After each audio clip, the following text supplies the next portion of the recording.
Hey there, this is Linda from Linda Loves Creating, and welcome back to my channel, or welcome if you're new here.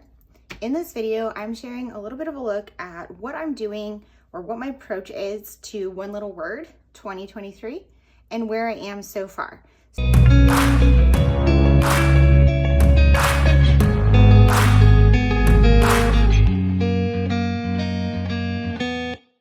So it is now almost the end of February, so I'm not entirely done with the February prompt, but I hope to finish it for you guys on this video. And I want to just kind of share with you my approach and everything to this project. So a little bit of background, if you're unfamiliar with One Little Word is a project that was started by Ali Edwards, and she teaches a class on this that you can sign up for, and it is an annual class that is ongoing. There are prompts every month. And if you have not heard about that and you want to check it out, I will link that down below in the description box. I have been doing One Little Word since 2015, and the premise is basically you choose a word and use that word to help you in some personal growth throughout the year. The word I have chosen, if you cannot guess from the stuff you see in front of you, is fun for 2023. So like I said, I've been doing this project since 2015. And I've had mixed results. Some years I have done an album and I have been very on top of it and completing it. Some years I have not completed my album at all or very little. Some years I don't make it past, maybe February, but that's okay. This is the one project that I typically do not go back and finish. And that is because I feel like with One Little Word, the journey is more important than the finished product. And that's something that I really love about this project specifically, and about my approach to scrapbooking is that I'm doing it a lot for the personal growth and the process rather than having the completed project of a scrapbook album. So for 2023, like I said, my word is fun. And what I decided to do is use the folio to document my words. So I added these little charms onto this folio. This folio is from Ali Edwards. And I made these with Shrinky Dinks and a stamp set on Shrinky Dinks. And they just kind of go on there. And then you can open this to have the blank notebook. I just got the blank notebook from Ali Edwards, and I'm including how I am documenting my word in here. But before I flip into that, I'm gonna just show you guys a little bit here. So I like to get something to commemorate my word every year. Last year my word was enough, and I just had this little it's like I don't even know what this is. It's like a foam sticker that says enough, that was from Ali Edwards, that happened to be like in one of the story kits, and that was kind of my token for the year.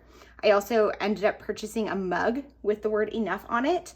That was another kind of commemorative item for my word for 2022.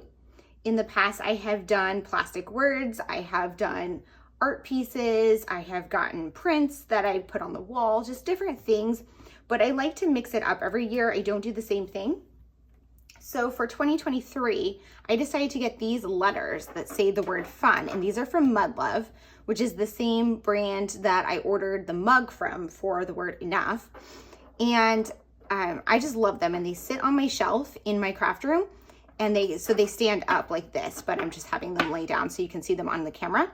And I picked them in these fun colors because that goes with the word. And then on here, sorry, it's hard to see this, these little charms, I colored them in those same colors. So I've got the blue, yellow, pink, just to kind of go kind of bright and bold this year. So I'm just gonna put those over there. Another thing I like to do with One Little Word is read some books that have to do with my word, some nonfiction books. I like to read, but I tend to read fiction. So nonfiction is a little bit difficult for me to kind of stick with. So I picked 3 books for this year. Plus I have this one that I started last year for my word enough that I want to finish. So this is Burnout, and I'm still working through this one. You can see how far I have gotten. Did not do so well with that last year. Last year's One Little Word project I was not super successful with, but I hope to eventually share how that went with you guys here. But for now, I'm showing you kind of how I'm approaching 2023, because like I said at the beginning of the video, I typically kind of just say this project is done at the end of December, wherever I am, and just put it away on the shelf. I am not doing that for 2022. 2022's One Little Word project I do want to complete, at least in some form, because I was doing it digitally and I want to order a photo book, and I was including a little bit of like life reflections in it that were unrelated to One Little Word. I just had it in the same album. But I wasn't very successful in including with my reading. I don't want to call it a failure, because what I did was not a failure. I did do something, and it was, you know, I got something out of the project, and I loved my word enough. It was a great word for the year 2022 for me. But I really need the word fun in 2023. So I'm working on finishing this book, and then I'm going to dive into, I picked out 3 books to read. So this one is called Tame Your Anxiety, and I've already read another book by this author, and I can't remember the name of it off the top of my head, but it was very good. So I picked this one, even though this isn't really related to fun, but it's Rewiring Your Brain for Happiness, and happy was actually my One Little Word in 2021. And I believe I actually purchased this book back then to read in 2021, but I didn't get to it because I'm more ambitious than typical, or more ambitious than I can. I'm typically more ambitious than I can get to, but that's okay. I will get to all of these books at some point. So I put this one on my list for 2023 as something I want to read, because I do have a lot of anxiety, and I think that Rewiring My Brain for Happiness would be very great in pursuing my goal of having more fun and just in general. Then I picked out 2 new books this year. One is called The Power of Fun, and the other is called That Sounds Fun. And I think that these both sound a lot of fun to read, and I'm hoping to get to this one. I think That Sounds Fun is going to be the first one that I read once I finish Burnout, and my goal is to finish Burnout by the end of March so that I can do a book quarterly. And so this one will be April, May, June, and then probably July, August, September, October, November, December, something like that. But we'll see if that's feasible. I just tend to read fiction way more than nonfiction, but for now, that's my goal. So now I'm going to kind of show you guys where I am in here. So the starting place I did was I'm doing a lot of large stamping, and this album or this book from Ali Edwards is just plain white paper in a bound notebook. And I don't even know exactly what the dimensions are. When I ordered it, I didn't really read that very well, and I thought it was going to be much larger, like a 10 by 8, but it is not. It's actually pretty small. Let me actually see here. So it is 7 by almost 9, and so it's kind of an odd size. I'm not entirely sure why it is this size, because products don't really come in this size, but I like it because it's not too big, it's not too small. My one complaint with this is the paper quality is not great, but I'm someone who is obsessed with journals and notebooks and planners, and does a lot with, you know, I have a lot of Archer and Olive journals and other things that are super high paper quality, and Ali Edwards is a scrapbooking brand, not a journal brand, so I get that. But I do wish that it had been just a slightly better quality of paper, because it's kind of like rough in some spots. But the thickness is good because it doesn't really bleed too much. So I like that. So I just stamped out 2023 here. And then I drew these, which smeared a little bit, but that's okay, because at the end it'll be kind of mostly covered. And I'm putting monthly photos. This is January and February, just like a monthly selfie or photo of myself, of something from that month, and kind of like a highlight. But it's going to include me. That's kind of the only restriction I've put on myself. I haven't labeled these with the months, but I think I'm going to, just so that you can tell it's going to go like January, February, March, April, May, June, and continue on. But I'm probably going to put like something on them to designate the months, but I haven't done that yet. Then I'm moving into January. So something that I don't work in notebooks that much, so I kind of went a little too close to the edge here. So I put a little bit of washi, but it still kind of bends up when you turn the page. So that's something I need to kind of work on, is figuring out where the right spot is to cut the paper so that the page looks like it's fully covered, but it doesn't get caught when you turn the pages. Then I'm starting each month out with a large stamped word of the word the month word. And these are an older stamp from, I believe it was from the Kelly Perky shop, which is now the Paper Person shop, but I think it was from, these are old enough that they are from when it was the Kelly Perky shop. And then I'm going into the prompt. So here's my January prompt. And I'm just kind of, the prompt for January is always the same. And you're kind of doing like the definition of your word, your reason why, things you want to invite, things you want to let go of. And I wrote all of that out and kind of made this grid. And I have one spot that's blank here. I need to add something and on the little one here. And I just haven't done it. But I wanted to move on. And so I'm just kind of giving you like a realistic picture of where I am. But I feel like that's okay. I'm gonna probably go back and add things as I go. I might put a photo in here and just a little embellishment. I'm not really sure. Or I might just write the word fun really big. I don't know. I was struggling with this page, so I decided to just kind of turn the page and move on. But my thought was I use this like thin black washi tape to create just like a random grid and filled each section with different content. And some of it is just embellishments. Some of it is journaling, some of it I did some stamping and kind of answered the prompts in that way. Then I did the year ahead prompt. And so I cut out the questions and I just did my journaling right here.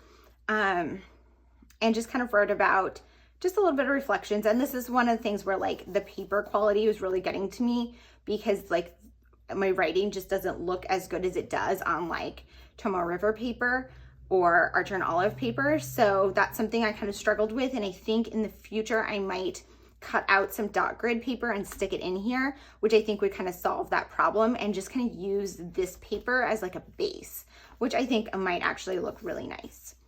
Then I'm ending each month with a large photo again of me. So like I said in the beginning here, so I'm going to do 2 photos of me each month. One is here and one is here. And my only requirement is that it has me in it. So I'm counting this as me because it's got my hand and my feet. And so I count that as a selfie, but it's kind of a photo that's just kind of capturing the month. And then I'm doing some reflections about the month on this card. These are coming in the Stories by the Month kits, and I'm just cutting them down and adhering them in here. And then I'm just handwriting my reflections about the month.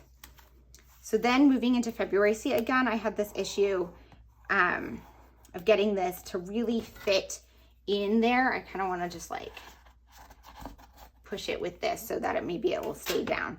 But I'm just kind of adding plain paper here, and I might do something a little different as the year goes on, but that's how I'm starting.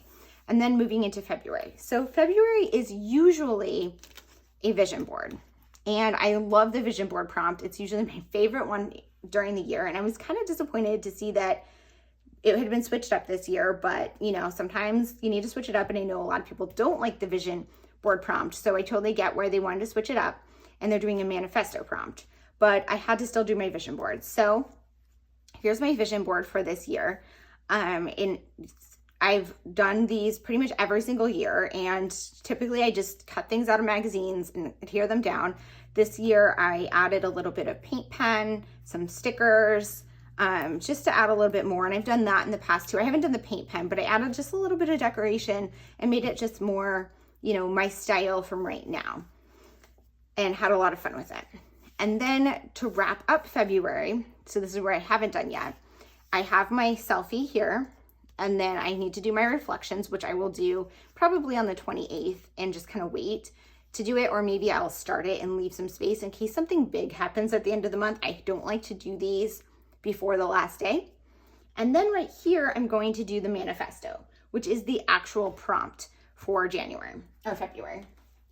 So I have my Hobonichi here, and I wrote down, so one of the things, so basically what the prompt is for February is to put a manifesto of just kind of like, what is your own personal manifesto? And so Lucretia, who teaches the class for February, talked about establishing your core values and making a list of them. So I went through the list that she had provided and kind of wrote down ones here that I liked. And then what I'm going to do is I'm going to adapt these into, or come up with some new ones, just different things that are kind of like a personal manifesto. And I'm going to just do large stamping on this whole page to incorporate that here. And that will be my February prompt. So I'm doing the manifesto and the vision board because I just couldn't not do the vision board, you guys.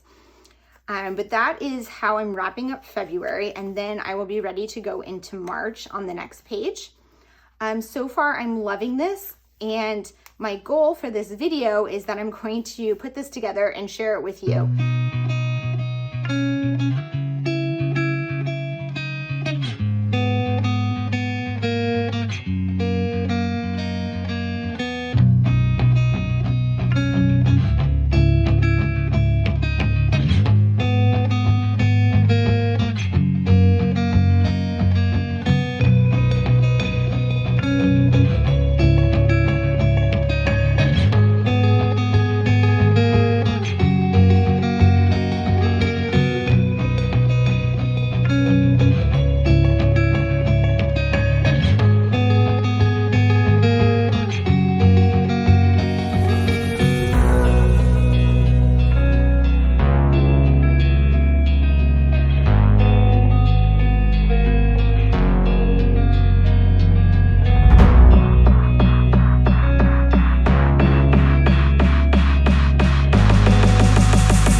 Sorry, my stamping went off the screen there a little bit at the end, but here is a look at how this all came together and how I'm finished up my February prompt. The only thing I have left to do is my reflections, which I will hopefully do on the 28th, and then that's it. Let me know down in the comments if you are participating in One Little Word and how the project is going for you. Thank you so much for being here, and see you in the next one.